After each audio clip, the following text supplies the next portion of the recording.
नमो भगवते वासुदेवाय। जय श्री हरि विष्णु, जय तुलसी मैया की।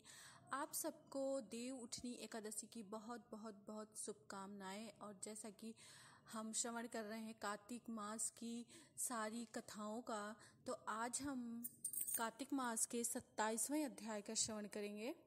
बोलो विष्णु भगवान की जय, बोलो तुलसी मैया की जय।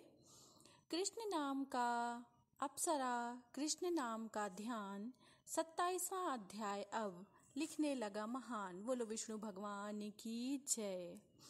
देवगणों ने कहा, विष्णुदास एक दिन भोजन तैयार करके भक्ति में तल्लीन था कि कोई उसका भोजन चुरा कर ले गया, लेकिन सायंकाल की आराधना हो सके और व्रत भंग ना हो, इसलिए उसने उस दिन दोबारा भोजन तैयार नहीं किया।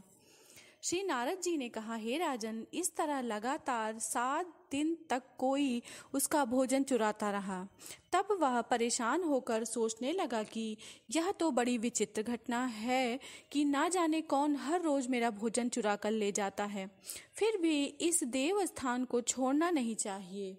अगर मैं भोजन बनाकर खा लेता हूँ तो देर हो जाएगी और पूजा छूट जाएगी, अतः मुझे भोजन बनाकर तुरंत खाना नहीं चाहिए। इसलिए भगवान को भोग लगाना, वैष्णवों को भोजन कराना, भोजन नहीं करना चाहिए। भगवान को भोग लगाए बिना वैष्णव को भोजन नहीं करना चाहिए। अगर 7 दिन बिना भोजन के बीत गए तो आज का एक दिन और सही। आज मैं भली भांति भोजन की रक्षा करूंगा और देखूंगा कि हर रोज इसे कौन चुरा कर ले जाता है।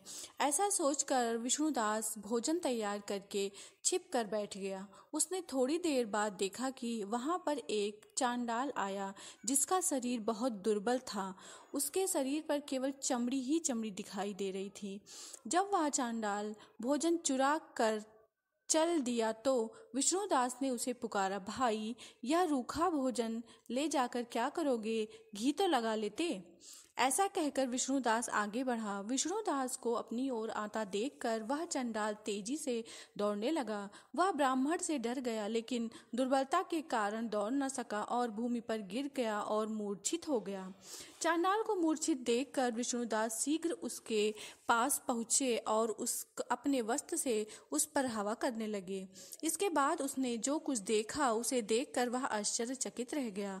उसने देखा कि उसके सम्मुख शंख, चक्र, गदा, पद्य, पीतांबरधारी चतुर्भुजी रूप, असली के फूल के समान क्रांति वाले वृक्ष में कौस्तुभमाला से सुशोभित साक्षात श्री भगवान विष्णु खड़े हैं।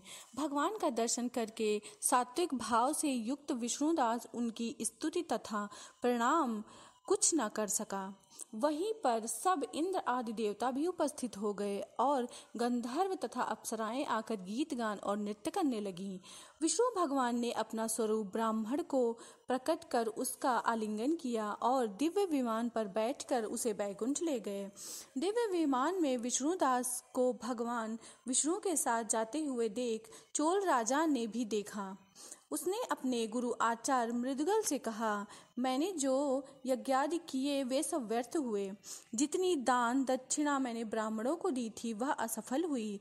विष्णु भगवान ने दर्शन नहीं दिए।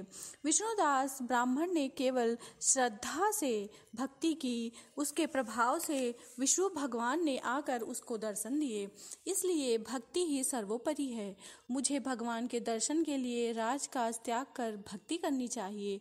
राजा के कोई पुत्र न होने के कारण उसने अपने भांजे को राजगद्दी का अधिकारी बना दिया और स्वयं विष्णु भगवान की भक्ति करने लगा।